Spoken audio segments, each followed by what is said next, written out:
Hello viewers, Assalamu alaikum and welcome back to CSC Master Environment.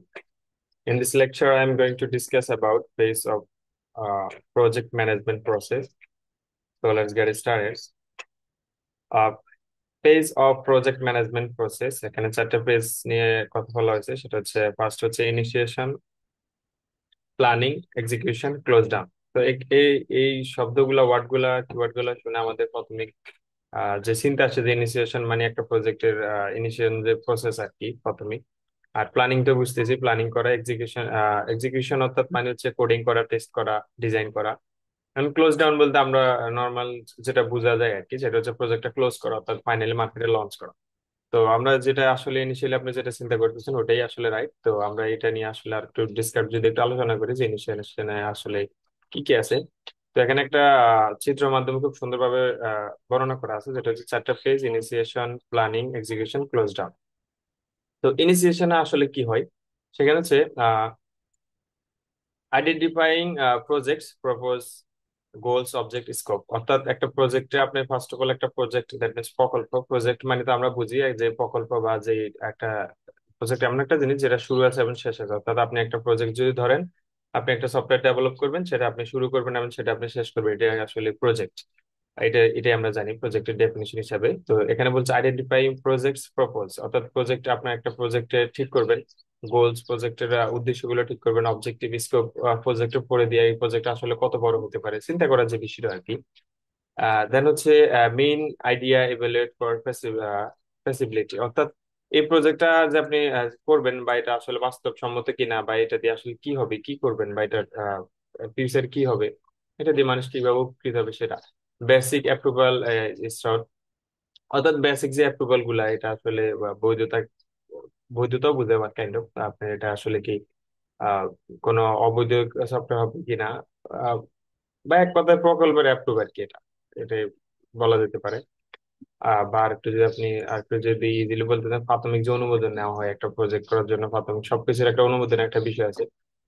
তো এই প্রজেক্টটা, এটা এই প্রজেক্ট না যে আপনি নর্মাল ল্যাবে একটা প্রজেক্ট দিলেন সি প্রোগ্রামের কোড করে, ওই প্রজেক্টের তো অ্যাপ্রুভ লাগে না, এটা ওই প্রজেক্ট না। তো এটা হলো বড় বড় কোম্পানি গুলা যে প্রজেক্ট গুলা, ওগুলো আসলে অ্যাপ্রুভের বিষয় থাকে। দেন হচ্ছে ফাইনাল আউটকাম, প্রজেক্ট চার্টার। তো প্রজেক্ট চার্টার নিয়ে আমরা গত লেকচার ভিডিও গুলোতে প্রজেক্ট চার্টার নিয়ে বিস্তারিত আলোচনা করছি। প্রজেক্ট চার্টার তাও আমি এখানে শর্ট করে বলে দিচ্ছি। প্রজেক্ট চার্টার হচ্ছে এমন একটা জিনিস, আপনার প্রজেক্টে সবকিছু এখানে থাকবে। অর্থাৎ এক কথায় আপনার প্রজেক্টটা আসলে কিভাবে শুরু করবেন, কোন দিন কি কাজ করবেন, কত তারিখে কি হবে, আর কখন কি হবে, কতদিনে ডেলিভারি দিবেন, প্রজেক্টের যে একটা কি বলা যায়, মানে একটা লিস্ট করা আর কি, যে এটা আসলে কিভাবে আপনি এই প্রসেসটা আগাবেন, এটা আসলে প্রজেক্ট চার্টার। তো এটা বিস্তারিত যদি জানতে চান তাহলে প্রিভিয়াস লেকচার গুলো দেখে আসবেন। দেন আমরা যদি বলি যে প্ল্যানিংটা আসলে কি, প্ল্যানিংটা হচ্ছে functional and non functional planning. Functional and non functional বলতে আমরা বুঝি, ফাংশনাল হচ্ছে সেটা যেটা ইউজার রিকোয়ারমেন্ট, অর্থাৎ ইউজার আপনি যেটা চাচ্ছে, যে আপনি একটা ব্যাংকিং ম্যানেজমেন্টের অ্যাপ যদি আপনি চিন্তা করেন, আপনি একটা ব্যাংকিং অ্যাপ ডেভেলপ করবেন, সেখানে আপনার ইউজার কি চাবে। ফর এক্সাম্পল আপনি এটিএম বুথের কথা যদি চিন্তা করেন, এটিএম বুথে ইউজার কি চাবে, সেখানে সে চাইবে যে টাকা উইথড্র করা, ডিপোজিট করা, ব্যালেন্স চেক করা, মানি ট্রান্সফারিং করা, এগুলো ইউজার রিকোয়ারমেন্ট। এখন এটা হচ্ছে ফাংশনাল। আর নন ফাংশনাল রিকোয়ারমেন্ট যেটা, সেটা হচ্ছে এখন আপনার এটিএম বুথ করতে হলে আপনার কি করতে হবে, একটা মেশিন লাগবে। তো এটা হচ্ছে নন ফাংশনাল রিকোয়ারমেন্ট। এখন মেশিন তো আর ইউজার বলে দিবে না। আবার মনে করেন যে আপনার এটিএম বুথের যে সিস্টেম থাকবে, যেটা হচ্ছে পাসওয়ার্ড সিস্টেম থাকবে, পাসওয়ার্ড চেঞ্জিং সিস্টেম থাকবে, এগুলো হচ্ছে নন ফাংশনাল রিকোয়ারমেন্ট। অর্থাৎ এগুলো আসলে দরকার কিন্তু এগুলো ইউজের দরকার নেই, এটা আপনি বাই ডিফল্ট করবেন। এখন আপনি একটা সফটওয়্যার ডেভেলপ করবেন, সেখানে আপনার সফটওয়্যার ডেভেলপ করতে আপনি কি অ্যান্ড্রয়েড স্টুডিও করবেন না ফ্লাটার দিয়ে করবেন, সেটা তো আর ইউজার বলে দেবে না। ইউজার দরকার, তার দরকার হচ্ছে সে টাকা উঠাবে, তার দরকার হচ্ছে সে টাকা পাঠাবে, ট্রান্সফারিং করবে, যেটা তার দরকার। কিন্তু এটা করতে হলে আরো বেসিক যে অন্যান্য যে জিনিসগুলো লাগবে, যেমন লগইন এর একটা সিস্টেম রাখতে হবে, টু স্টেপ ভেরিফিকেশন একটা সিস্টেম রাখতে হবে, আর অন্যান্য যে বিষয়গুলো, সেটা হচ্ছে নন ফাংশনাল রিকোয়ারমেন্ট। তো নন ফাংশনাল ফাংশনাল নিয়ে একটা লেকচার আছে, আমরা আপনারা ওটা দেখে আসবেন। তো তাহলে বিস্তারিত বুঝতে পারবেন। এবং এখানে বলেছে future selection for each version, প্রত্যেকটা ভার্সনের জন্য ফিউচার সিলেকশন কি হবে সেটা হচ্ছে প্ল্যানিং। আর দেন হচ্ছে planning, project scope, budget, schedule, resource and risk. এখানে আপনি প্ল্যানিং যে করবেন, সেখানে আপনার প্রজেক্টের পড়ে দিয়ে, অর্থাৎ এই প্রজেক্টটা কত বড় হবে, কি হবে, এবং বাজেটের একটা বিষয় আছে যে এই প্রজেক্টটা করতে আপনার বাজেট কত লাগবে।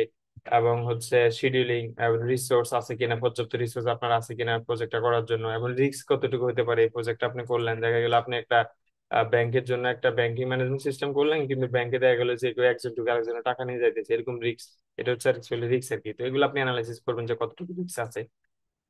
তো এগুলো আপনার প্ল্যানিং এর মধ্যে পড়ে আসলে, যে আপনি ইউজারের কি রিকোয়ারমেন্ট চাচ্ছে বা সফটওয়্যার ডেভেলপ করতে আপনার কি কি লাগবে, এবং প্ল্যানিং করবেন এই প্রজেক্ট আমার কত বড় হতে পারে, এটার বাজেট কত হতে পারে, এটার রিস্ক কেমন আছে, বা এটা করতে গেলে আমার রিসোর্স আছে কিনা পর্যাপ্ত পরিমাণে। দেন হচ্ছে final outcome, a detailed project plan including a schedule, resource allocated and risk assignment. তো ফাইনাল যে আউটকাম আর কি, যেটা সেটা একটু আগে এগুলা এটাই বললাম আর কি। ফাইনালি কি হবে আউটকাম, তো এটা গেল আপনার প্ল্যানিং। প্ল্যানিং প্ল্যানিংটা চলে গেছে। এখন যদি আমরা এক্সিকিউশনটা একটু আলোচনা করি, এক্সিকিউশন কি হবে আসলে। এক্সিকিউশন হবে design, develop, test and finalise. অর্থাৎ একটা আপনি প্রজেক্ট যখন করবেন, এটা আপনার ডিজাইন করতে হবে, একটা প্রোটোটাইপ ডিজাইন করবেন, ডেভেলপ করবেন, কোডিং করবেন, টেস্ট করবেন। কোড করার পাশাপাশি আমরা টেস্টও করি যে আমরা এই টেস্টটা ডিজাইন করলাম, এটা সঠিকভাবে কাজ করতেছে কিনা। এন্ড ফাইনালাইজ, অর্থাৎ ফাইনালি হচ্ছে এগুলো কমপ্লিট হবে আর কি। Regular meeting for track process and adjustment, regular একটা মিটিং এর যে একটা বিষয় আর কি। অর্থাৎ আপনি যাদের দিয়ে কাজ করে দিচ্ছেন তাদের হচ্ছে রেগুলার মিটিং করা, অথবা প্রজেক্টের ট্র্যাক রাখা যে কতটুকু কমপ্লিট হয়েছে, কত পেজ কমপ্লিট হয়েছে, বা প্রজেক্ট কতটুকু ডান হয়েছে, এগুলো এক্সিকিউশনের কাজ আসলে। এন্ড দেন হচ্ছে ক্লোজ ডাউন। ক্লোজ ডাউন বলতে আমরা বুঝতেছি ক্লোজ করা, নর্মাল হিসাব। তো ক্লোজ ডাউন হচ্ছে তিনটা পেজ এখানে আলোচনা করছি, যেটা হচ্ছে finalise and deliver complete product. অর্থাৎ প্রোডাক্টটা যখন আপনার ফাইনালাইজ কমপ্লিট হয়ে যাবে, তখন সেটা আপনি কি করবেন, মার্কেটে লঞ্চ করবেন। ফাইনাল প্রজেক্ট রিপোর্ট, প্রজেক্টের একটা রিপোর্ট রাখবেন। দেখেন আমরা হচ্ছে কোন একটা কিছু দোকানে সবকিছুর একটা রিপোর্ট থাকে আসলে। আপনি মেডিসিন দেখবেন, একটা মেডিসিন বক্স যখন আপনি নতুন খুলবেন দেখবেন ওখানে বড় একটা ইংলিশের একটা বুক থাকে।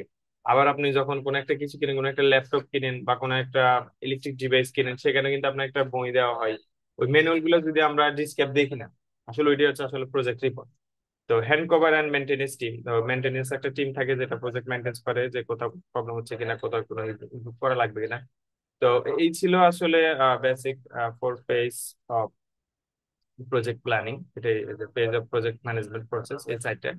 তো এটা নিয়ে আমরা বিস্তারিত আলোচনা করছি, এবং নেক্সট ভিডিওতে আমরা আলোচনা করবো যে প্রজেক্ট ইনিশিয়েশনে আবার বিস্তারিত কিছু আছে, এস্টাবলিশমেন্ট এগুলো আছে। তো এটা আমরা নেক্সট ভিডিওগুলোতে আলোচনা করবো, এবং হচ্ছে প্রজেক্ট চার্টার কি জিনিস সেটা আলোচনা করবো। তো এই ছিল আজকের এই ভিডিও। ধন্যবাদ সবাইকে, ভালো থাকবেন, আসসালামু আলাইকুম।